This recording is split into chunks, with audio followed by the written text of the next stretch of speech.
Hello everyone, welcome to our channel IV Legal.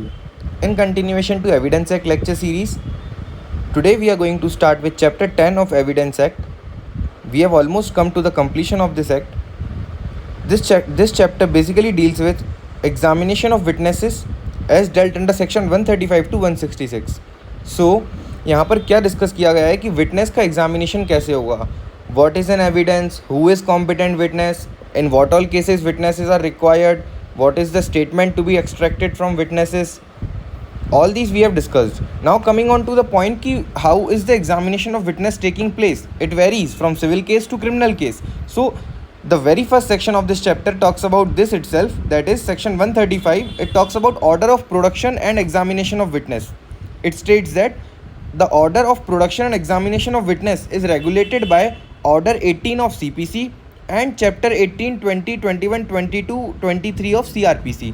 So basically यहाँ पर CPC CRPC का demarcation क्यों किया है, क्योंकि जो विटनेसेस का एग्जामिनेशन है, जो विटनेस के डॉक्यूमेंट्स का प्रोडक्शन है, वो CPC सिविल केसेस में अलग चलेगा और क्रिमिनल केसेस में अलग चलेगा. सो क्रिमिनल केसेस में वो रेगुलेट होगा चैप्टर 18, 20, 21, 22, 23 से, और सिविल केसेस में वो रेगुलेट होगा order 18 of civil procedure code which deals with hearing of the parties in the suit. So अब यहाँ पर अगर ये इन दो के लॉ के अलावा अगर कोई और लॉ नहीं है, या अगर in there are some cases where in there is no specific law providing for the procedure, providing for the order for production and examination of witnesses, then it will be regulated by the discretion of court. So the ultimate option available to the court is its discretion.